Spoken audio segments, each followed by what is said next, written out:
Jalan bukan sekedar aspal dan batu. Ia adalah harapan, akses ke pendidikan, pintu masuk layanan kesehatan, dan jembatan ekonomi bagi masyarakat di pedalaman.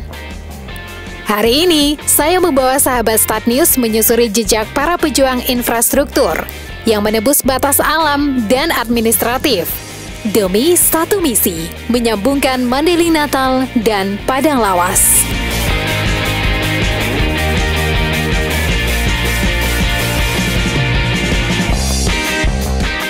Saya Ara Siregar untuk sahabat Start News, mempersembahkan Menebus Batas, laporan khusus dari jalur perjuangan tanpa batas.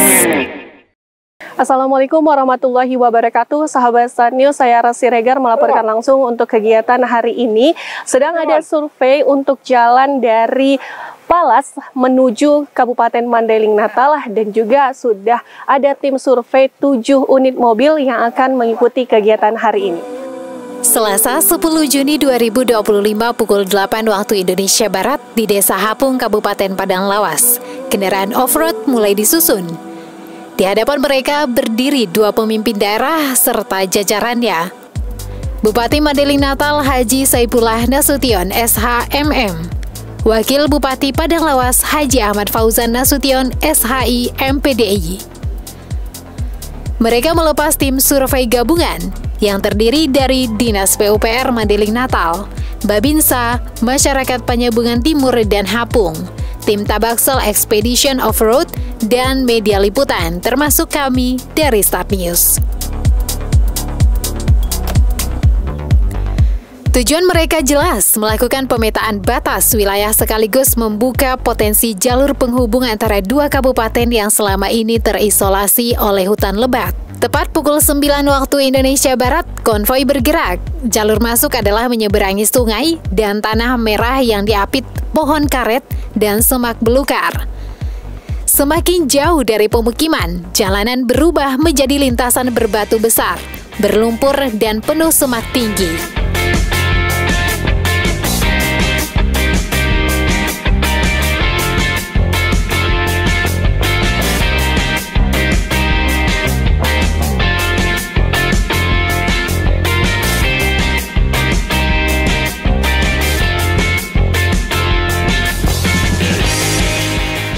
Tantangan pertama muncul.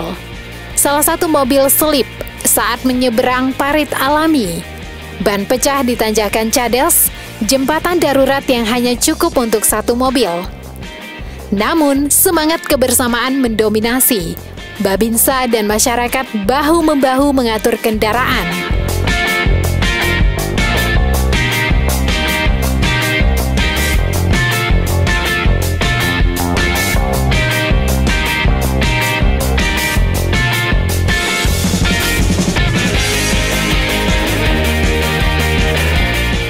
Sementara itu, Kadis PUPR Mandailing Natal Insinyur Elpianti Harap turun langsung memberi arahan teknis di lapangan. Tantangan terbesarnya ya ini medannya luar biasa ya, tanjakan turunannya lengkap semua. Yang pasti trasenya lumayan sulit, namun ya itu akan kita coba nanti mencari solusinya bagaimana untuk desainnya ke depan. Makanya dilakukan survei lapangan ini. Sudah masuk ke rencana RPJM Madinah yang sudah kita laksanakan sekarang, perubahannya juga termasuk dalam RPJM Provinsi Sumatera Utara. Yang pasti setelah survei lapangan ini kita akan rapat koordinasi, kita memfinalkan dia trase yang akan kita buat dalam usulan awal.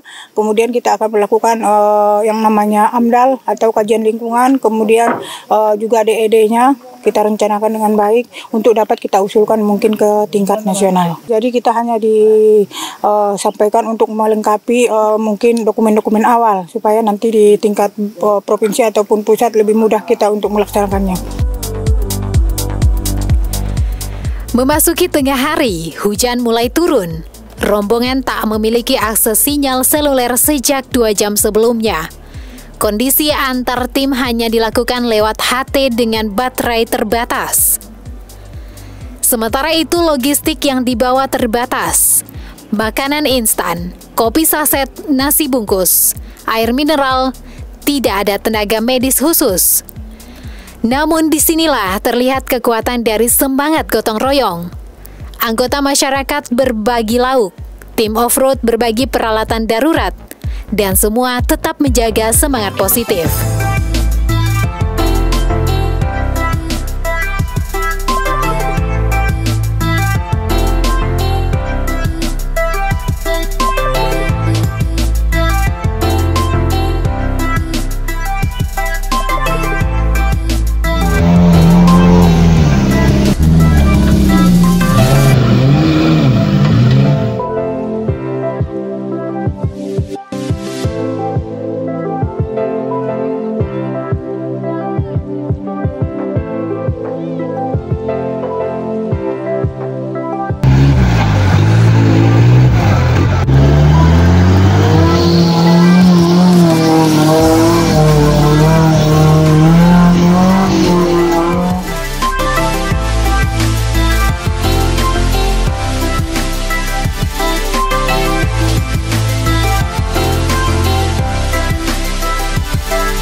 Pukul 18 waktu Indonesia Barat.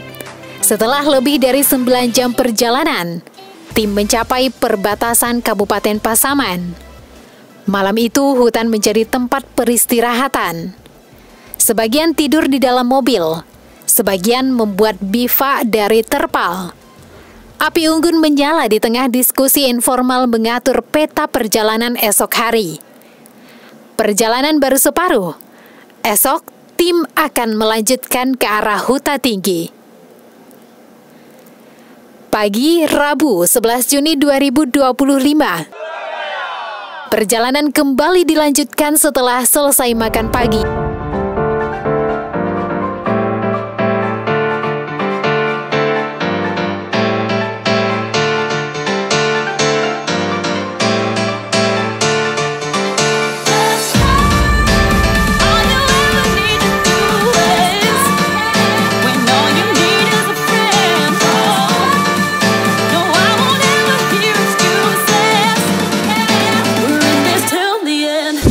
Smart News hari kedua mengikuti tim survei yang menelusuri perjalanan dari Palas sampai dengan menuju Jalan Mandailing Natal. Sudah dilihat ya bahwa masih hutan belantara dan beberapa jalan memang yang dibuka untuk kita lalui, dan masih banyak di belakang saya bisa dilihat pepohonan yang tumbang. Dan para tim survei juga melakukan beberapa pembukaan lahan kecil bagaimana mobil bisa lewat sampai dengan pembukaan jalan untuk ke Mandailing Natal. Ikuti terus perjalanan kami sahabat Smart News.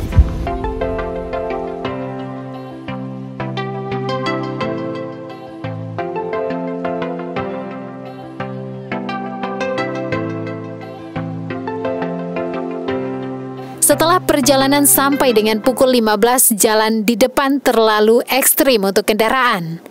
Maka 18 orang personil inti melanjutkan ekspedisi dengan berjalan kaki.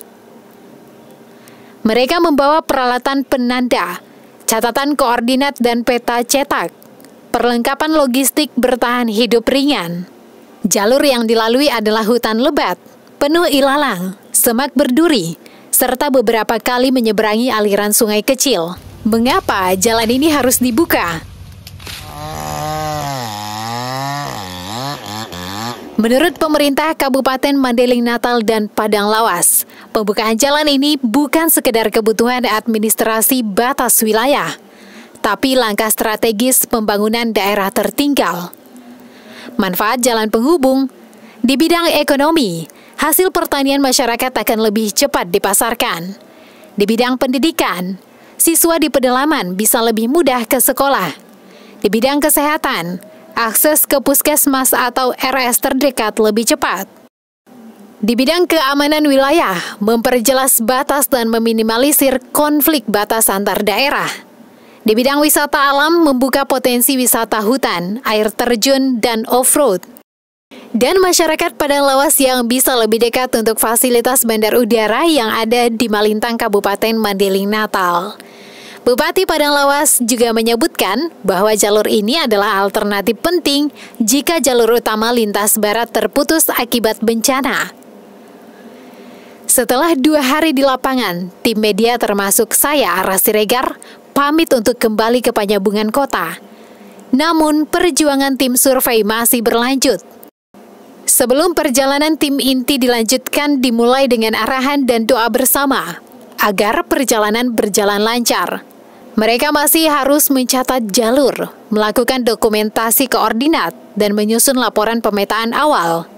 Tim survei diperkirakan akan sampai di Huta Tinggi, Kecamatan Penyambungan Timur pada Jumat 13 Juni 2025. Kami kembali dengan dokumentasi, mereka melanjutkan perjuangan dengan kaki, hati, dan tekad. Dari hutan, dari sunyi, dari batas yang tidak tampak. Kini lahirlah harapan bahwa akan ada jalan yang membentang, menghubungkan 2 kabupaten dan masa depan yang lebih setara. Baik sahabat Start News, setelah perjalanan 2 hari, tim survei yang berjalan kaki sejumlah 18 orang akan keluar di Huta Tinggi Kabupaten Mandailing Natal. Kita doakan semoga selamat sampai tujuan. Saya Ara Siregar melaporkan langsung untuk Start News. Wassalamualaikum warahmatullahi wabarakatuh. Horas.